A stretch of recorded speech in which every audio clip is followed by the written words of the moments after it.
must be wearing an orange shirt, which is logically fallacious. It doesn't follow. The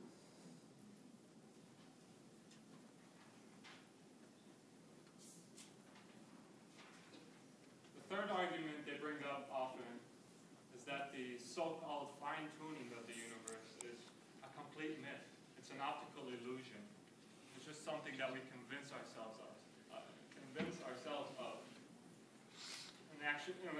In actuality, if you look at some phenomena like evolution, you see that order comes naturally. That's what they say. Order comes naturally. If something is subject to the laws of the universe, it just happens to fall into place. That argument completely baffles me sometimes.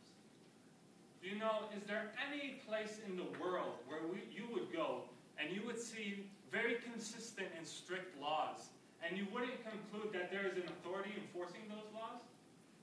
The fact that there is science is the biggest proof that there is God. You see, because science is merely observing patterns that we find in the universe. It's not causing those patterns to exist. It simply observes those patterns and then expresses them in mathematical form. Which do you think would have a higher probability for the existence of God? A universe where everything would happen at random, where there were no laws that govern the objects of the universe? Or a universe like the one we live in, where everything is subject to very consistent laws? Why is it that gravity yesterday is the same as it is today, as is the same as it will be tomorrow? Why is that? Who's keeping it consistent? Why is it that the gravity on Earth, the formula for calculating it, is the same formula you use when you calculate it on Mars? Or any other corner of the universe? If we go back to evolution, it's not that evolution refutes the need for intelligent design. Or maybe it does. Actually, I do think it refutes the need for intelligent design. It just substitutes it with ingenious design. Let me give you an example. I'm majoring in computer science and engineering. Would you say it's more impressive if I wrote a complex program and showed it to you? Or if I wrote a language and then a very tiny program, and I told you, if you check on this program after a week, it will be very complex on its own, without me touching it. Which one would be harder to pull off? I'm pretty sure the second one would be. It's funny. It seems the more we discover in the universe, the more it points to God. Yet people have no shame in sort of twisting it and making it seem like it doesn't.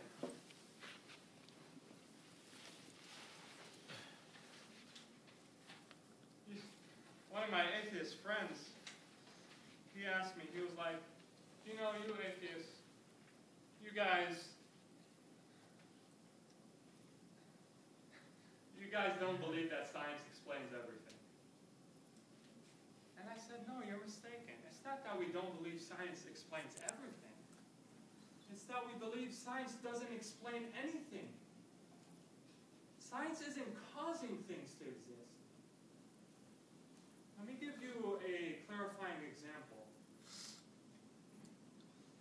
2, 4, 6, 8. I'm hiding a number in my mind. What number do you think that is? You're right. It is 10. You observed the pattern, 2, 4, 6, 8, and then based on that pattern, you predicted that the number I'm hiding in my head was 10, right? That's what happened. But did I have any less will to choose the number 10 than I did any other number? The fact that gravity behaves the same way every single time, do you think that's proof of the perfection of God? Or proof of his imperfection? Of course, proof of his perfection. Consistency is from perfection.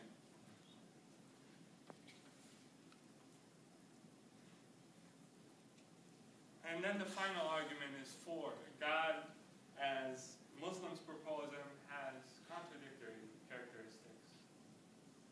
You know, at at one time you tell us, oh, you're free to choose whatever you want, and then God is going to judge you on whatever it is you choose. Then the next thing you tell us is, God knows what you're going to do.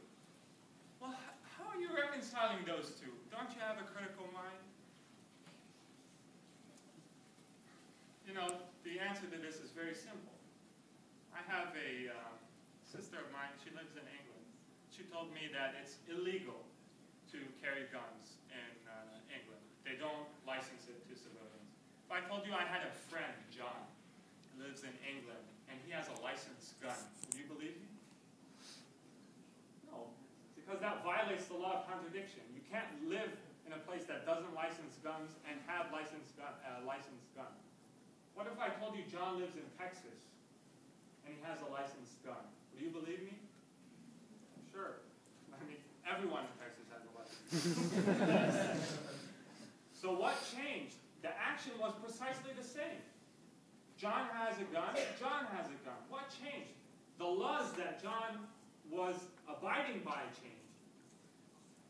The laws changed, so with it, the law of contradiction is either applicable or not. So if you take that example further, and if I told you that there was an infinite number of laws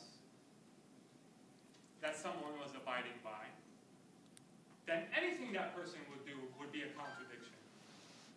Absolutely anything he would do would violate at least one law. Now take the flip side of that. Let's say someone or something did not abide by any laws. When does that being violate the law of contradiction? Never. He can't. The only way you can apply the law of contradiction is within the context of the laws that are applicable. And as we stated in the very beginning when we proved God's existence, there are no laws applicable to God. He is above the laws of the universe. Those are the four main arguments that kept coming up when I was researching arguments for atheism or against theism. You know, as I said, I respect people's right to their opinion. That doesn't necessarily mean I respect their opinion. There's a clear right and wrong on this issue. It's not that it could go either way. We don't have to wait till we die to figure out if there's a God or not. I think the arguments that I provided and refuted were the strongest arguments there are out there.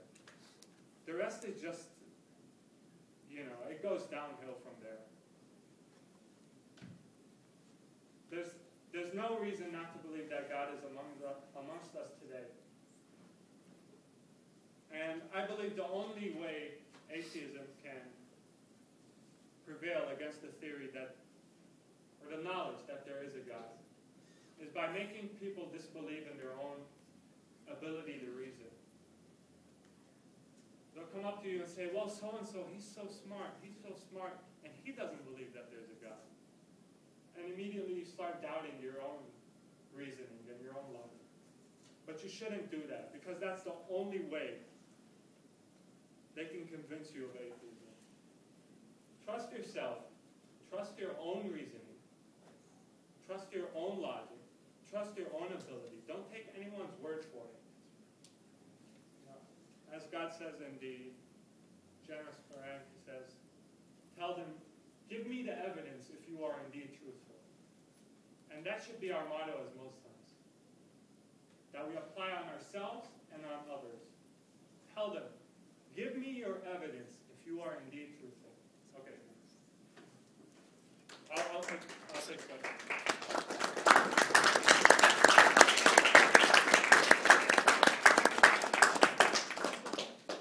Any questions? I think I did my job, right?